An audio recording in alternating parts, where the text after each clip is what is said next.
for today's episode, magluluto naman tayo ng isa sa pinakamasarap na merienda dito sa Pampanga. At siguradong bagay na bagay sa malamig at maulang panahon. Ito nga pala yung tinatawag nilang lelot mais. First time kong nakapagluto nito, hindi ko akalaing napakabilis lang palang gawin. Kaya i-share ko sa inyo ang buong proseso. Kaya tara, simulan na natin to mga kasolid. Bale, gagamit nga pala tayo ng 2 basong malagkit dito yung tinatawag nilang glutinous rice. At after ko itong hugasan mga kasolid, ibubuhos ko naman yung pangalawang pigang gata. At isusunod ko naman yung purong kakang gata. 1 kilo nga pala ito mga kasolid, pinapiga ko na sa palengke. Pasensya na nga pala kayo sa boses ko mga kasolid dahil medyo malat tayo ngayon. Pagkatapos ay naggad nga rin para ako ng konting tubig. Salamat sa mga bagong viewers at followers dyan. Welcome na welcome po kayo dito. At tatakpan ko lang to sa katamtamang lakas na kapoy hanggang sa kumulo. At pagkalipas ng ilang minuto, pwede na to mga kasolid. Hahalu-haluin ko naman to para hindi masunog sa ilalim. Shoutout nga pala kay Kenneth Alipaw ng San Jose del Monte, Bulacan. At si Las King ng Montreal, Canada. Maraming salamat po sa panonood. At dahil matigas pa yung malagkit natin mga kasolid at natutuyo na, magdadagdag ulit tayo ng tubig. At shoutout nga pala sa mga workers natin dito sa Pinas at sa ating mga bayaning OFW, mag-ingat po kayo lahat dyan. At dahil medyo okay na yung malagkit natin mga kasolid, pero hindi pa siya totaling luto, maglalagay naman ako ng 2 latang condensed milk. Pero kung wala naman kayong condensed milk mga kasolid, pwede namang asukal. Shoutout nga pala kay Engineer Dario Torales ng Arabian Arrows Corporation. Sa puntong to mga kasolid, dapat naka-medium heat lang tayo. At tuloy-tuloy lang ang paghalo para hindi masunog sa ilalim. At siguradong nakarating na kayo sa part ng bidyong to mga kasolid, pwedeng paki-comment naman kung tagasan ka para malaman ko kung saan umabot ang bidyong to. Maraming salamat. At sunod ko nang ilagay yung 1 latang cream corn at yung 1 latang whole corn. Pero kung may sariwang mais kayo, pwede rin mga kasolid. At hahalu-haluin ko lang to ng nasa 2 minuto sa mahinang apoy. At siguradong nanonood din ngayon si Marilyn Del Carmen ng Rome, Italy. Maraming salamat po sa panonood. At dahil okay na yung lelot mais natin mga kasolid, hindi kompleto to kung di natin lalagyan ng evaporated milk. At paki-comment na rin sana mga kasolid kung anong tawag sa inyo nito. Shoutout kay David James Jamero ng Saudi Arabia. At si Lorena Jaramiel ng Malolos, Bulacan. At dahil luto na ang ating napakasarap at napakasolid na merienda dito sa Pampanga, ang lelot mais, magpi-plating na tayo, pero yung masarap dito yung magatas. At syempre, dito na tayo sa pinaka-exciting part, ang tikiman time, yun no? At tignan nyo naman ang itsura ko dito, basang-basa sa ulan. Kaya naisipan kong magluto ng ganitong merienda. Kain po tayo mga kasolid.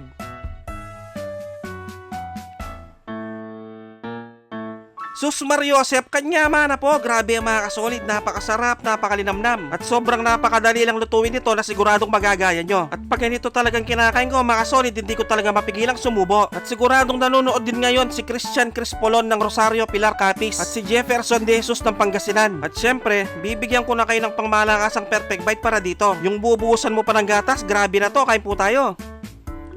Taksya po, nakalasa ng kalasa. Maraming salamat sa mga walang sawang sumusuporta at sumusubaybay sa aking mga video. At sa mga walang sawang nagsishare, maraming salamat, napakasolid nyo. Sobrang na-appreciate ko kayong lahat. Magkita-kita ulit tayo next episode. Maraming salamat sa panonood. Mag-ingat ang lahat. Basta Kapampangan, manyaman!